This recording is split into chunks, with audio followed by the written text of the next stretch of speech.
Bonsoir à vous, j'espère que vous allez bien et bienvenue sur la chaîne de l'univers de l'ange Cathy. Donc toujours en ce lundi 10 février 2025 et décidément je viens énormément ces temps-ci puisque j'aurai moins de temps plus tard. Voilà, donc je vais vous lire le dicton du jour. L'acte humain, c'est l'acte essentiel, celui qui engage l'homme que voici et nul autre, et qui fait de lui un ange ou un démon. Ceci est de Jean-Charles Harvey. Voilà. Donc je vais vous faire écouter quelque chose qui ne dure pas longtemps. Je reviendrai par la suite, plus tard, ultérieurement, ce soir, pour vous faire écouter également quelque chose qui concerne l'eau aussi. Et ça ne durera pas longtemps. Donc je vous souhaite une bonne écoute. Donc c'est le plan de paix pour Craig propose Trumpette. Hein. Et rappelez-vous, je vous ai dit que la paix ne se fera pas dans l'immédiat. Donc je souhaite une bonne écoute. Je viens de découvrir ceci à l'instant, donc je me suis empressée de venir. Et puis je reviendrai plus tard pour écouter aussi que certaines personnes connaissent certainement. Alors à un moment je l'écoutais il y a très longtemps, je n'écoute plus et je suis tombée dessus. Quand j'ai écouté, j'ai dit il faut que je le partage quand même. Donc je vous souhaite bonne écoute. Négociation d'arrêter la guerre en Ukraine. Vous avez entendu Trump en parler dès le mois d'octobre l'année dernière en disant en 24 heures j'arrêterai la guerre. Bon, maintenant ça fait un peu plus d'un mois que Trump a été investi en tant que président et en fait on n'en sort toujours pas. Alors effectivement vous avez certains magazines et certains journaux qui laissent filtrer quelques informations en disant qu'il y a des propositions de paix, qu'il y a éventuellement des transactions qui s'opèrent entre Washington et Moscou. D'un autre côté, on nous dit qu'il n'y en a pas. Et finalement, eh bien, il devrait se passer quand même quelques petites choses. Mais il est fort possible que même s'il y a des négociations n'atteignent pas le but escompté. Pourquoi ? Parce qu'il y a effectivement des accords qui pourraient être passés en disant voilà, la Russie gardera les terres acquises et d'un autre côté, Zelensky souhaite négocier avec les Américains souhaitent négocier avec l'Ukraine, avec un gouvernement illégitime, pour obtenir les terres rares que vous avez sur les terres du côté de l'Est de l'Ukraine et du Sud, c'est-à-dire tout le Donbass et Luhansk, etc. C'est là qu'une véritable mine d'or, c'est une caverne d'Ali Baba. Alors on ne peut pas négocier avec les uns et les autres en promettant quelque chose que d'autres récupèrent et vont garder pour eux. Et vous, donc je pense que c'est un imbroglio absolument fabuleux. Personnellement, c'est mon avis. Et après m'être concerté avec quelques collègues ces derniers jours, on en arrive à penser que tout ça, c'est une vaste mascarade. Voilà. Alors malgré tout, écoutez, je vous libère cet édito. Vous en tirerez les conclusions aussi vous-même, peut-être différentes des miennes, hein, pourquoi pas. Et puis j'attends vos commentaires et vous me direz ce que vous en pensez. Voilà, je vous donne rendez-vous pour le prochain édito. Il est tard, ce sera pour lundi après-midi. Voilà, très bientôt. Ciao à tous.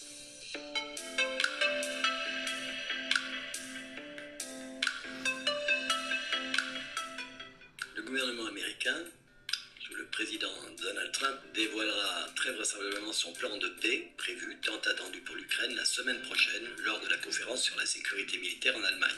Bloomberg, citant des sources proches du dossier, nous informe, a rapporté cette possibilité. Le représentant spécial de Trump pour la paix en Ukraine, Keith Kellogg, devrait en fait présenter le plan alors que les détails restent non divulgués à cette heure. Vos responsables ont fait allusion à une approche de paix par la force et devinez quoi ? Eh bien, selon les principaux détails du plan, l'administration Trump pourrait bien être prête à reconnaître officiellement l'autorité de la Russie sur les régions annexées de l'Ukraine. En fait, ce que le plan de paix pourrait parfaitement bien inclure, eh bien, il y a des rapports qui suggèrent que la proposition pourrait, par exemple, geler le conflit sans décider du sort des zones occupées par la Russie dans l'est de l'Ukraine. Un autre point clé, par contre, est une garantie de Moscou qui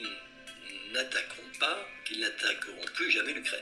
Newsweek, d'ailleurs, rapporte que le plan obligerait Kiev à reconnaître le contrôle russe sur les territoires annexés. Cet avenant, en fait, serait absolument incontournable. En outre, les forces ukrainiennes devraient décidément se retirer de la région de Kursk en Russie, où elles ont lancé une contre-offensive à partir du 6 août 2024. Une force militaire européenne, comprenant peut-être des troupes britanniques, on n'en sait rien pour l'instant, surveillerait une zone démilitarisée, mais on n'en connaît pas tellement bien les positions à l'heure actuelle. Mais les troupes américaines, par contre, ne participeraient absolument pas. L'Union européenne devrait aider à reconstruire l'Ukraine, voyez-vous, avec des coûts de reconstruction estimés à 486 milliards de dollars au cours de la prochaine décennie. Ça fait quand même 48 milliards par an. Alors quand on connaît la situation de l'Europe en ce moment, on se demande où est-ce qu'ils vont aller le chercher. Mais enfin, on parle d'un fonds Marshall allemand, voilà, dans le cadre du plan de paix qui pourrait être divulgué. Le président russe, par contre, Vladimir Poutine et Zelensky devraient se parler au téléphone dans les jours qui suivraient. Alors, on attend toujours cela avec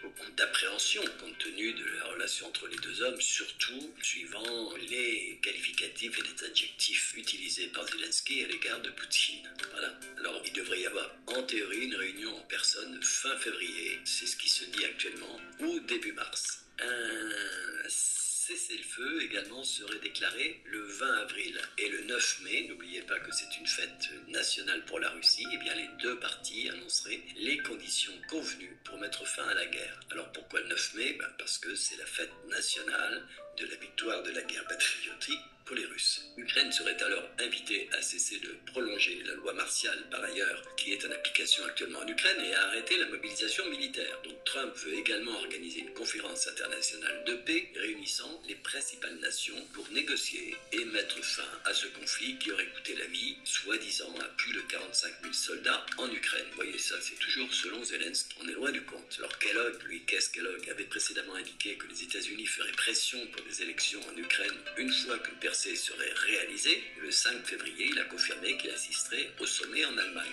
Les États-Unis savent que Zelensky est très impopulaire en Ukraine, en faisant pression donc pour des élections dès que possible. Alors bien sûr, l'administration Trump essaie de cette manière de se débarrasser un peu plus proprement de Zelensky, et d'autre part, les États-Unis ont intensifié leur communication avec la Russie. Bon, ça, c'est toujours Newsweek, mais on n'en a aucune certitude. Le Kremlin a reconnu avoir eu, lui, des contacts plus fréquents avec l'administration Trump, mais à quel niveau, on n'en sait rien, peut-être avec des subalternes, et tout cela aurait été réalisé ces derniers jours. Mais dans les couloirs diplomatiques, comme je dis toujours, on n'a pas eu vent de cela. Voilà. Le 5 février, des responsables russes ont également félicité Trump pour avoir déclaré que l'Occident avait fait une erreur en rapprochant l'Ukraine de l'OTAN. Voilà. Bon, ça coûte pas cher à dire, mais enfin, fallait le dire quand même. C'est pas mal si Trump l'a dit. Moi, je l'ai pas entendu, j'ai pas trouvé le discours là-dessus. Le porte-parole du Kremlin, Dmitri Peskov, lui, eh bien, a ouvert sa bouche et il a confirmé que la communication entre les différents pays était en cours. Donc, qu'est-ce que cela veut dire? Vous savez, cela peut, à mon avis, toujours me paraître une mesure diplomatique. Les départements d'État de chaque pays ont augmenté leurs relations, mais n'ont pas partagé plus de détails. Et Zelensky, lui, qui ne veut pas parler à Poutine jusqu'alors, jusqu'à ce que les territoires ukrainiens soient libérés, eh bien, il est en train, en fait, de rentrer un peu dans le rang. Il aurait récemment exprimé sa volonté de rencontrer le président Vladimir Poutine, qu'il avait qualifié quand même d'ennemi le plus sanguinaire dans une interview avec le journaliste britannique Piers Morgan. Et Zelensky a déclaré qu'il accepterait malgré tout n'importe quelle configuration qui apporterait désormais la paix et empêcherait de nouvelles pertes de vie dans son pays. Il est temps quand même qu'il se réveille. Mais il a clairement indiqué qu'il ne serait pas du tout gentil avec Poutine.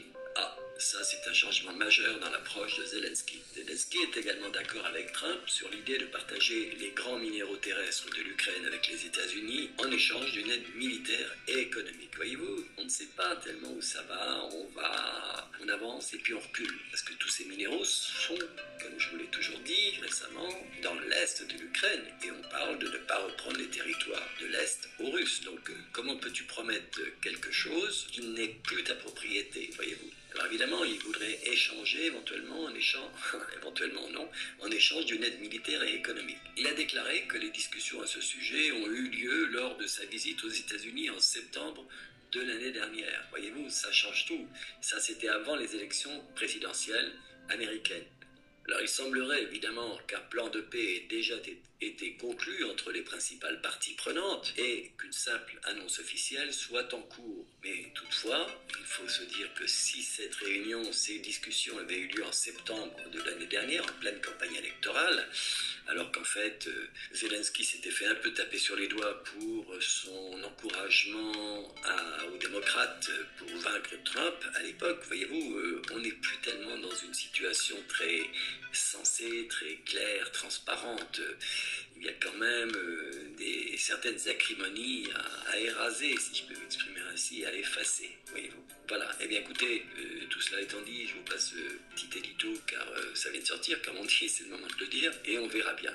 Bon, moi je porte peu d'intérêt à cela, à cette déclaration, parce qu'on ne sait toujours pas par qui sont manœuvrés les grands médias américains, parce que ce que je viens de vous sortir, ça sort grosso modo des médias américains. On vous dit qu'il y a un plan B, mais qu'il n'y a pas de détails divulgués. Après, on nous dit qu'éventuellement, on pourrait se baser sur tel et tel point. Il y a eu tellement de discussions ces derniers temps qu'en fait, on ne sait plus à quel sens se vouer. Pour l'instant, l'offensive russe continue. Il y a des tentatives d'incursion toujours de la part des Ukrainiens, mais qui sont battus en retraite par les forces des groupes sévères, en particulier sur le front dans la région de Koursk. Voilà. Eh bien écoutez, je vous donne rendez-vous pour mon prochain édito. À très bientôt. Donc voici, vous voyez que ça n'a pas duré très longtemps. Et comme je l'ai vu dans les lames, je vous avais dit pas dans l'immédiat. Pas dans l'immédiat. Nous aurions peut-être encore d'autres surprises. Donc je vous laisse et je vous dis à plus tard. Bisous bisous. Et merci pour quelques commentaires.